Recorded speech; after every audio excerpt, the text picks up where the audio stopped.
everyone? It is Buddy with the DJ Roundtable, and I'm going to do a little thing here. I have a couple of great people here, including one half of the sound couple, as well as another DJ. We have Bart here from the sound couple, and we have Sean here. I'm going to start calling this the sandbox. And the reason why this is a little after the show usually talk, and this is one of the things that Sean brought up for a possible gig. And it's a great thing to think about how we as DJs do things versus someone who does sound for bands and productions does between what we do and they do. And I wanted to bring him in here because he does so much with sound and has such fun with it. And it's always great to pick his brain. Sean was picking my brain, and it got me thinking, like, this is a great thing to help people learn a little bit about sound and understand some things and how it's not necessarily always the, cookie cutter as far as, put two speakers up and you're done with it. So, Sean, do me a favor, tell everyone what the event was supposed to be about, and, who came to you, talk to you about it, and kind of parameters we're dealing with here. Yeah, so the event was a military ball for the ROTC program at a local college. They're looking at a 600 person attendance for the ball, and it was going to be hosted in the college's basketball arena. Um, Originally, I didn't have too much more info. I knew they had some speeches lined up for the day, some presentations, and then dinner and dancing. Um, so that was pretty much what I had going into it, which is when I kind of reached out, like, what are your thoughts on sound on this? Um, Originally, I had my four EV tops and then four EV subs, and I was figuring I needed to add some more for some backfill in there. I was just trying to pretty much figure out what I was actually going to need to accommodate such a large space with that many people. Um, anyway, ended up having my formal meeting with them after they sent the inquiry in. They were going to use the house system, the PA system in the arena for their awards presentation and their speeches. And so they ended up just looking into needing music for the dance floor area itself, is what they're wanting covered. They didn't even care if it reached out to the tables, but they're literally trying to work on a $500 budget for the event, which, with the load in logistics and everything of it, just wasn't doable on our end. But that was the basis of the entire event. And, this is the thing I wanted to talk about, even though you didn't go through the event. I wanted to go through my thinking with it and then hear from the sound expert, which I'm gonna. I do say that Bart over there is a sound expert because he does a lot of sound. And if you haven't seen his show, him and his wife, what they do up there in Minneapolis area, it's really amazing. I always watch their episodes that come out, usually on Saturdays. I try to watch it every single time. I feel their pain. Even though that they're a little bit different than what we do as DJs, it's great having someone that is very similar to us, and you can learn a lot just by watching stuff and understanding things. And Tracy hears me a lot of times say things like, "Why did you do that?" to the TV. She goes, she always tells me, he can't hear you. I'm like, I could text him though. And you do. Yes, I do. I talk a lot with him, and it's one of those things. This is one of the things that building bridges with other people and understanding things. I think it's very, very important. Uh, so when Sean came to me and asked, "Hey, what about this? What about that?" He sent me a couple of pictures, and you'll see the picture come up on the screen right about now that is there, and you'll see basically kind of a you can say almost like a basketball court with a bunch of tables on it, round tables. So he kind of gave me a kind of idea what they're looking at for 600 people. And the first thing I asked him, what do you have in your inventory? Because he's like, well, maybe I'd rent some speakers. I'm like, no, what do you have in your inventory? Because renting stuff, yeah, if you need to, but if you have stuff already, and that's the big thing. How much do you have in your inventory? What do you have to do? He said he has 18-inch subwoofers. I'm like, okay, you could run two of those, for music and stuff like that. Speech, you don't really need subwoofers too many times, sometimes, but most of the time, usually you want to have speakers and fill. And this is the thing I told him at the stage, you have two speakers each side, probably spread a little further out for speeches. And then I said you want to at least have six speakers total, two in the front, and then about halfway down or about a third of the way down, two more for a side fill with a delay, and then two more further down. And you have those speakers at a low level, so it fills the area up with sound and it's not blowing people out, especially with a high ceiling, echo effect. And you want to fill the area with sound, but not be overly loud. You want people to hear and not be able to worry about stuff. Now, Sean said he's got some. You got what, EV ZLX or ELX? ELX series. ELX. Okay. And again, they're 15s, right? Correct. Okay. And I told him, I said, the best thing for speech, and everyone I've talked to, including some people who gone to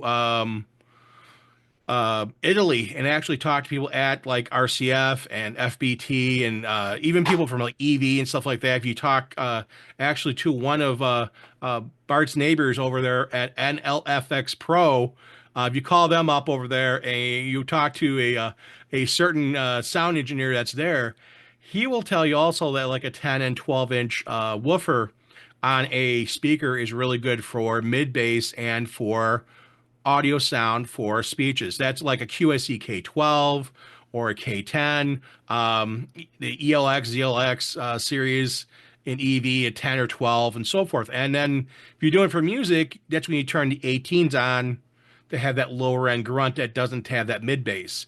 But for speech, reinforcement, you want to have something that's not a lot of low end. You don't want grumbling sound because you don't usually have that in your normal vocals. Um, and then I you have Bart there that has he has a really cool sound system. They have a couple different arrays. They have some subwoofers and they do different stuff than we do. But when I was talking to Sean, I was like, okay, I can see six speakers on here.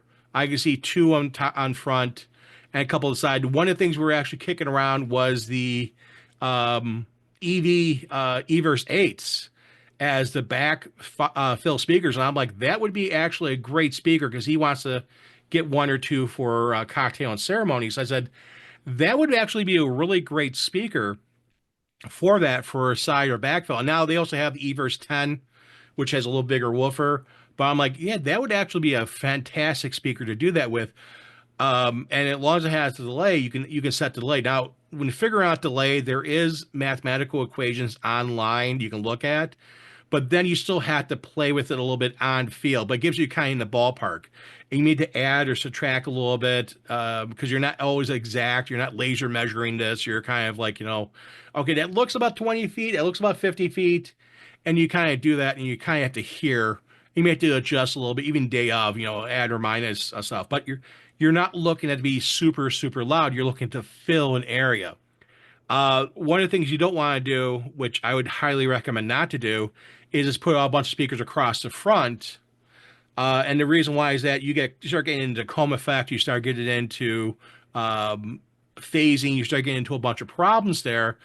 And also the other thing, the one side's really loud and the people in the back can't really hear. So that's why when you look at a big room, such as you just saw the picture of, it's something that multiple speakers, multiple areas, not really super loud, but not really super quiet, just loud enough to cover would be really great. Now, I'm going to go over to the that's my 2 cents. That's what I would do. I'm going to go over to the man who does this much more than I do for sound reinforcement. And Bart, what would you do? What would you say with your equipment, and how would you tackle this exact room?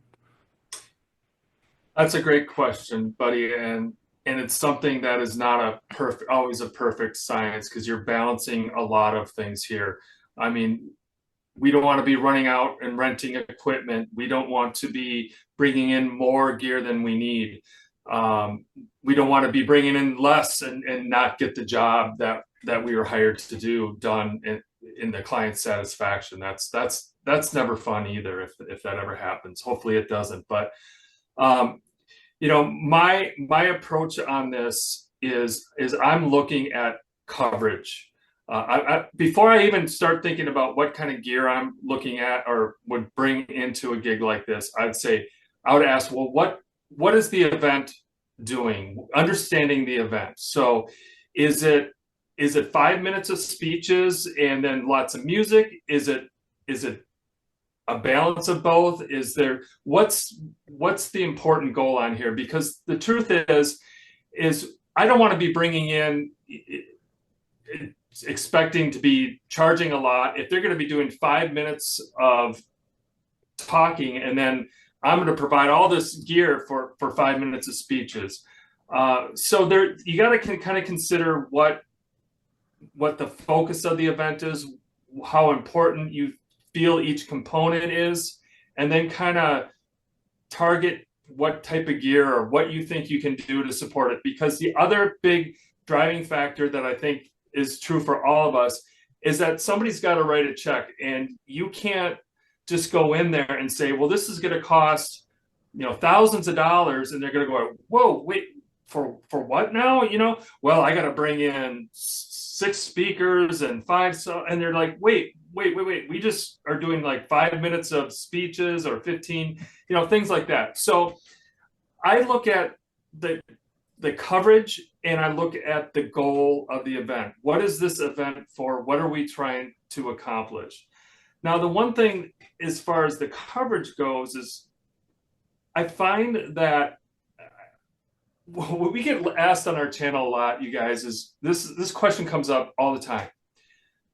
Well, how much coverage will with our PA system? Will that cover 300 people? Will that work? Will those work outside? And the answer is well, it depends. I mean, to me, I don't really factor in so much. Is it 300 people? Is it a room? It's more to me about requirements and the coverage needed. So like in this case, this room this gig that you were considering is, I don't see that being too much different than any other gig we do. I don't, besides accounting for those speeches and like what you mentioned, buddy, about considering putting in some delay speakers. And my thought on that too, as well, is that whatever works for our music should work for speeches. And I think one of the questions I'd have is like what you're using for a soundboard, perhaps, if you're a little bit more limited in some of the options you have in being able to curve that sound a little bit to tailor it and dial it in with EQing and things like that. But the speakers, whether they're your DJ, the DJ speakers you're using for your music, should work for any speech application, especially in something like this. Unless you were doing these all the time, maybe you want to dial in and really focus on what's the best for speech, what's the best for music. In our case, we were able to use ours for anything, which I don't think it's really super dependent on the types of speakers. It's more about how we deploy them, EQ them, and such. But so really quickly on, if you want to tell people what you use for speakers, I know what you use. We talked about this before on our show and stuff. But if you want to clue people in what you use on stuff, so that would be kind of an idea. Yeah, we use the Persona CDL series primarily for our main speakers, and there's 2 key components to their design. Number one is their constant linear or constant curve array. So they have a fixed vertical array on them, but the horizontal dispersion on those, to me, is what really is really nice about them, is that they got I think they're 120-degree horizontal. So their coverage, whether we're doing like a wedding ceremony where frequently we're just putting up one speaker, which seems to be pretty consistent with some of the DJ things we see going on, but they're just their horizontal coverage is great. And then the other thing that they're just noted for is their intelligibility. They're very clean, and they're not barky. They're not going to throw hundreds of feet, but that kind of close proximity. They're easy on the ears. They're very intelligible sounding speakers, and they don't hurt, which is to me really important. And for the kind of gigs we do, which are similar to the things you guys are doing, we're doing smaller ballrooms typically, where volume is always a concern, and so that's always things we're keeping in mind. And one of the Um, things also that I know you do, and going back to saying it doesn't hurt, it is different than a two-way speaker. This is why the line arrays or yeah, column arrays have become popular because they don't have a tweeter in most of them. I know a couple of them have come out with, and I know in the DJ world it's been this big huge battle of, oh, you got to have tweeters, you got this, you don't have that, you're not this. But as someone who's used the line arrays, um, the portable arrays, since 2012 was my first one, my K array, which I still have, my K array.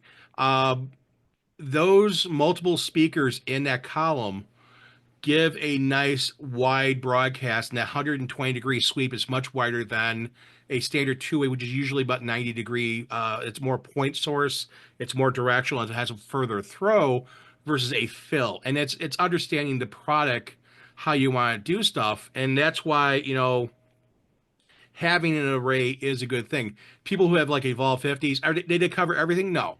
Could you do two Evolve 50s in this room and say, there you go? No, you could not. It's not enough throw. It's too large of an area. Now, just doing for dancing area, sure, you could do two Evolve 50s, yeah, put them next to stage, more than cover the area. You could very easily do that. For reproduction of sound, MP3s going through that kind of system, not a problem. When you get into someone who is reproducing sound for a band, it's a little different needs than someone who's reproducing music off of MP3s. And there's a big wide gap there. Now, the other thing also that Bart's not talking about is how he has his mixer.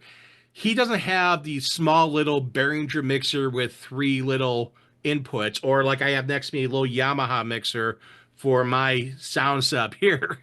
I have a 16 channel Yamaha mixer, which would be more basic for Bart versus me, but that right there, you could use that for this kind of system to handle it because you want to have multiple EQs, you want to have a gain, you want to also have other options there for things. Now, if you have not seen his channel, you watch him do stuff. He will actually sit there with a tablet, go out into the field, and he will sit there or stand there. He's always constantly EQing things when people are talking, when there's music being played, and work. It's not he just sets and forgets it, and he's not like some DJs, like I call them button touchers because they got to touch all the buttons on the mixer and do nothing.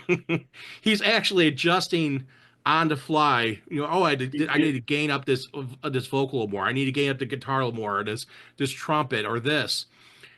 And that's the whole entire thing when you do live music for a band. Those guys doing, for Taylor Swift, or you go to a concert and they're doing sound for a big, huge presentation with flying huge arrays and stuff like that.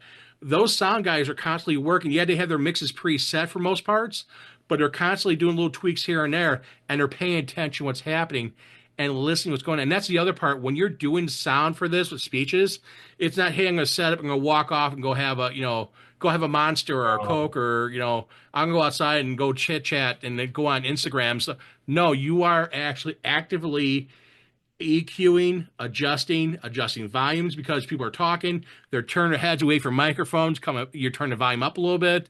They're coming back. You got to turn the volume down.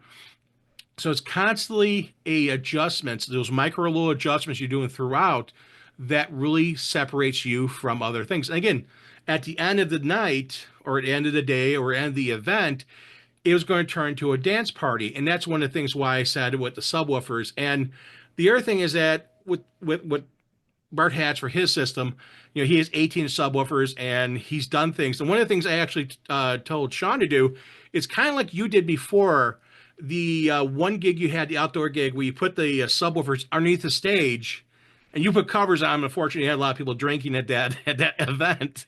And I told John, I'm like, if you can hide the subwoofers underneath the stage, out of sight, bass is omnidirectional. All of a sudden, when the music hits, you have that boom hitting. No one will know where it's at, and it's kind of like Right. Wizard of Oz. Pull, no one's going to see. Don't pay attention to the man behind the curtain. Well, kind of like this. Don't pay attention to the sound. People just hear it and they know it's there. Throughout the whole entire speech area, they're very low or they're off, and when the music hits, boom! There's a big hard hit of bass. They're like, "Doggone it! Where did that come from?" And they're amazed. And I know you have done that plenty of times with stuff and hit things, and your bands are very happy about that because it's kind of magical that all of a sudden they got this big round of music and people are like, "Oh my God, it sounds fantastic!" And that's a trick that he does, and that's something I would do too in this situation. If I can hide stuff on any stages like woofers, some of that, that's a great thing to do. And the other thing also on this for your end, again with the speakers that you have, and I've seen it use it before.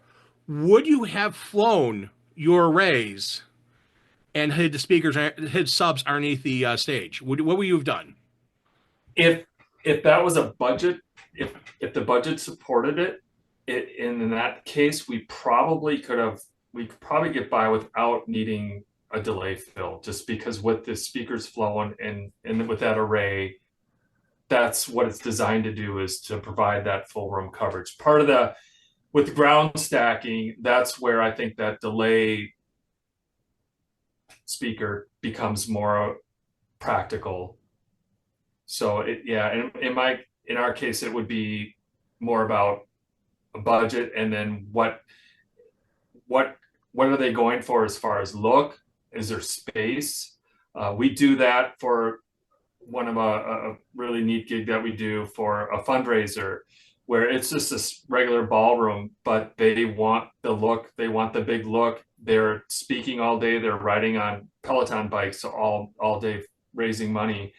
And so the line array works, or having our speakers on our lifts, really it is amazing how much more efficiently they're able to work. I notice it a lot, but we don't do it that often, just because of the amount of space, and budgets normally don't really support all that. Well, I like when you do that because it's kind of cool. Kind of gives that Yeah, Taylor Swift level of sound, and you're it up there. does. In fact, yeah. In fact, we just did a gig here earlier this month, where we typically did fly the speakers, and the weather unfortunately didn't cooperate with us, and we ended up ground stacking in the same event. Did the event go? It certainly did. Was everybody happy? They certainly were.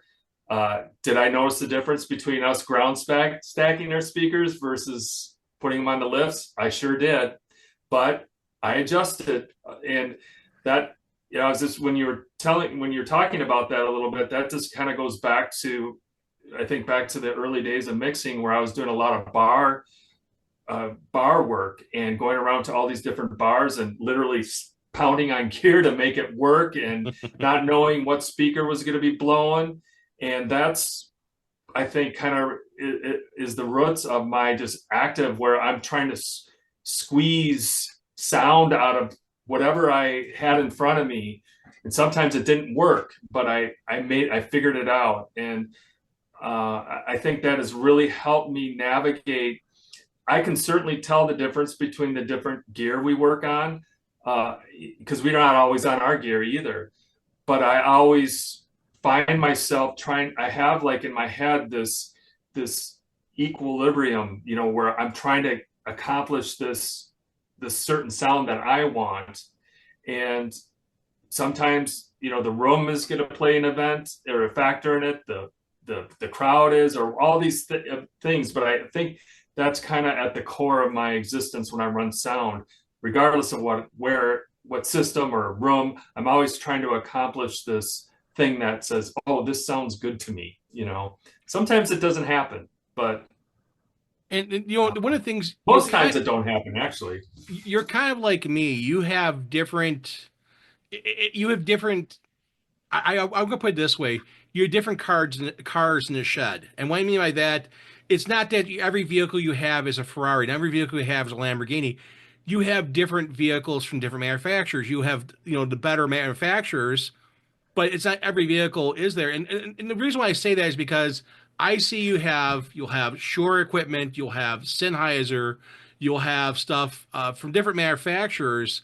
Some things, yeah, you want things to play together, like speakers and stuff like that. You want the consistency of that.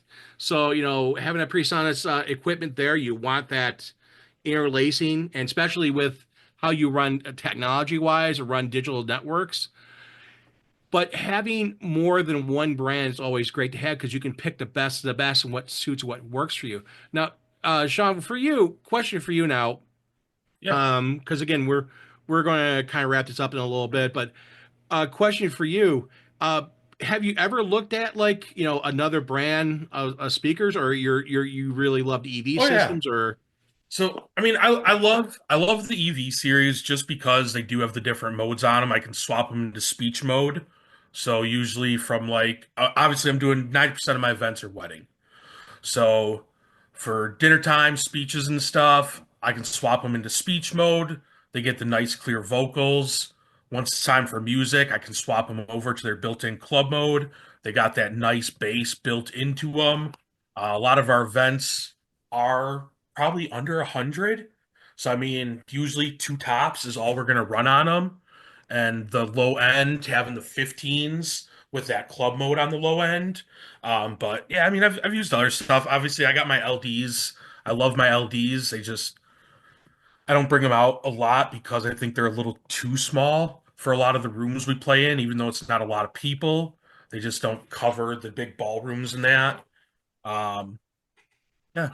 So, and love you, QSC, just oh yeah. price point and sound quality wise, I'm happy with where the EVs are at. And that's the important thing. And this is one of the things that you guys out there watching. I know there's people who like don't like this brand, that you get what you like, use what you like, enjoy what you like. The big thing is that having more tools in your toolbox, you're better off. And I've said this before multiple times in the show. If the only tool in your toolbox is a hammer, everything looks like a nail. You need to have multiple tools. And just like I was saying with the car in the garage, having more than one brand in the garage is not a bad thing. You can have a Chevy Corvette next to a Ford Mustang and like both cars, but they're two totally different vehicles.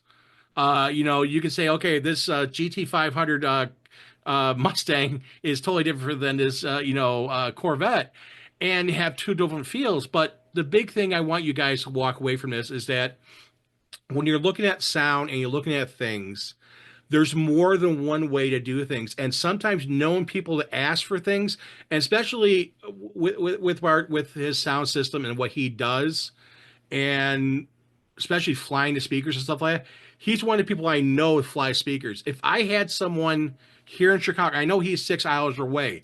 I'd rather pay for him and his lovely wife to come down here and fly speakers and pay him the money for that. Because one, I know it's going to be done right. Two, I know he's going to have everything correct. And then three, the other thing is that he's done it before. I know he can do it, and I can come back to my customer and say, yeah, I'm going to charge you some money, but when I get done, people are going to be blown away by it, and not it's not the typical, hey, I'm going to put up two speakers and be done with it. No, having the right equipment and knowing the right people, I think, are the two biggest things. And I think for us, when you were saying that, buddy, two things is know your limits, and don't let a size of a room, the type of event, or the number of people always dictate the limit. These are all factors that you need to consider. And then the other thing is especially for events like this, Sean, I'm sure you had conversations with the client, probably more to come if you were to continue, but to really try to understand what they need from this event. And what can be difficult sometimes is your gear, what you think you have or what you have for gear, they don't understand. You can pretty much be assured they don't understand any of that. So you need to kind of translate what their goals are of this event and then figure out between the space and the gear you have, do you think you can pull this off? And if you know your limits and you're going, you know what, I think, Sean, in this case, I mentioned earlier, it's like, I don't think the size of this room would have really scared me off at all. And you said, what, 600 people? Yeah, 600 people. It's a hotel ballroom, basically, Yeah, yeah. you know? So if you're running with like a mobile DJ system and not your like flowing system, if they would have wanted you to provide the speeches for an hour of it, Yep. what would as a mobile DJ, what would your how would you have approached that for providing the sound for that? And also kind of same idea if they wanted you on one end of the court or if they wanted you on the sideline of the court going like, spread out lengthwise. Ah, What would have been your two different, I guess, applications if you were a mobile DJ with the standard equipment that we're running, 12s or 15s, subs, just kind of generalized, I guess, for mobile DJs for when because it's not often that we get asked to provide sound for an arena. yeah. Well, one thing that I've thought about too is for the speeches, and Buddy, we've talked about this before, but I'm not a real fan of for coverage for primarily the coverage reason. I'm a lapel mic would maybe change my technical requirements. If I'm dealing like with a lapel mic, I would probably say, you know what, we may need more speakers. But with a handheld, I mean, you can get much more output. In my experience, you can get much more output out of a handheld mic than you can out of a lapel. I've done some uh, presentation type shows where I'm struggling with lapel mics, just trying to get those up over the noise floor. So some of that, things like that, would kind of dictate some of my technical needs for speakers and such. But in this case, for a gig like this, if we were doing ground stack, I probably would go with assuming handheld mics. I'd probably go with just our normal setup with our CDL, couple CDLs in the front, and perhaps, well, no, probably some sort of delay, whether that's 2 or 4 total, and then that would probably depend on the budget at that point. So if their budget would say, you would allow for 4, I'd perhaps do 4. But if things were tight, I'd probably then try to sneak away with getting by with 2. And really, that wouldn't change much. Well, in a square room like that, it wouldn't probably change too much as far as where I was located. If I was doing a room where I was trying to provide that wider coverage, then maybe instead of doing a down delay fill, I would maybe do like an out fill then from the mains. And I've done that in some rooms, in large rooms, and have had good How success for that with that. at what length would you then go to like a downfill versus like this? Like how So wide would you want to be to consider adding in the downfill? Would you say at least 20, 30 feet as close to the wall as possible and get the yeah. speakers next to the stage?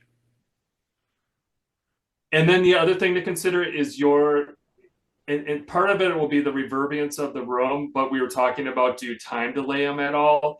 If you brought them a little bit closer to your mains, that may negate the need to factor in that time delay, especially if you don't even have that capability.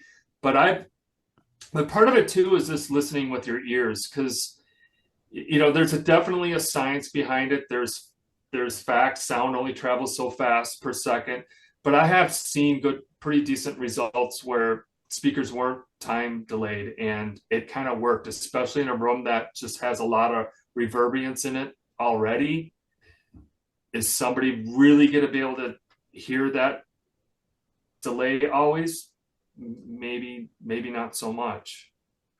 But the thing is, as professionals, again, I know how you are, sir, and I know how I am. Yeah, no, We but want perfection as close as possible. does every DJ board have that though, or are the boards you carrying or the speakers allow for that delay? I mean, if you got it, great. But if you don't, I wouldn't let that stop you from doing it. There's ways of doing it. Now the controllers, like I don't go to a separate mixer. I go directly from the controller out to speakers. But if I'm Mhm. running like wireless speaker system, like I use a Sennheiser in-ear monitors, I take those in-ear monitors and instead of going from the one 1/8 jack to headphones, it's 1/8 jack to XLR. In the in-ear monitors, you can set a delay in them. So I would put a delay in the in-ear monitor and run everything wirelessly. So the ones up front would be no delay, and then depending on where they're at in the room, is you add that delay on for the speakers. And that's the thing is that I can do that without going through a separate board. Now, if I was doing sound like this, it would be a totally different thing. I would probably use my little mini controller for music wise, which I've done before. I've done gigs, I've done weddings with that. Um, Not a problem. Is it as cool as my big, huge controller? Yeah, it's not as cool, but it still does the job. And then run into the bigger mixer and then EQ what I need to EQ, especially with multiple microphones coming in. And in a speech, like doing awards, I would rather do handheld microphones versus lapels. Now, if they're doing like a TED talk where they're sitting there on the stage, lapel microphone. Wow. If I'm doing ceremony, I'm gonna do a lapel microphone. And I feel your pain with trying to drop and my lapels to work 100%. They're very sensitive to certain frequencies, so there's always a little battle going on. But I choose to battle that every time I do a ceremony because I want the optics of it and people to walk Right. away like that was beautiful. That's the way I look at it. It's just my thing. Well, and that's part of your. We have our clients' requirements. We have our own requirements, and your own requirements is your part of your brand, right? So if that's absolutely, do what works for you and your brand. In my case, I have a lapel mic, but I just don't offer it unless it's requested, and I Well, can do it. I do multiple lapel mics. I have one for the officiant, one for the groom. I actually got two new ones from Sennheiser, which I was going to use last year for a bride, but unfortunately she's like, "No, I want to be mic'd." So I was going to use one for her and actually hide that on her. I had a red dress for her wedding, so I'm like, okay, Okay. black will hide easily. But I've been eyeing. There's covers. B&H sells white microphones and white covers for white dresses. I'm like, I might do that. I might add that third microphone in there. So it's one of the things. Again, you have to understand your comfort level and make sure you're comfortable in doing what you do. Sean, any last questions you have for anything? No, I think that pretty much covered everything. And then Bart, I know you had one more last thing you wanted to say.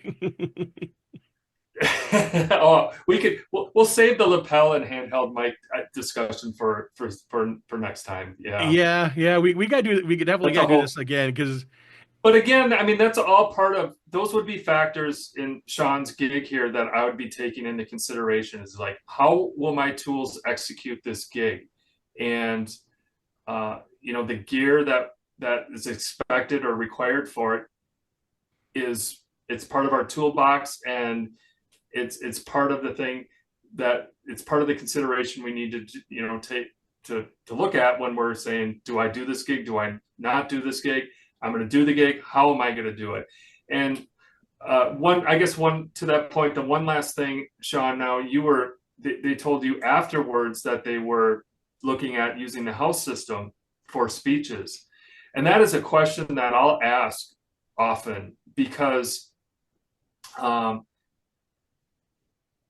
if the health system is adequate, which hopefully it is, it will generally do a better job than a point source at a front of a room trying to cover a whole, 200 people.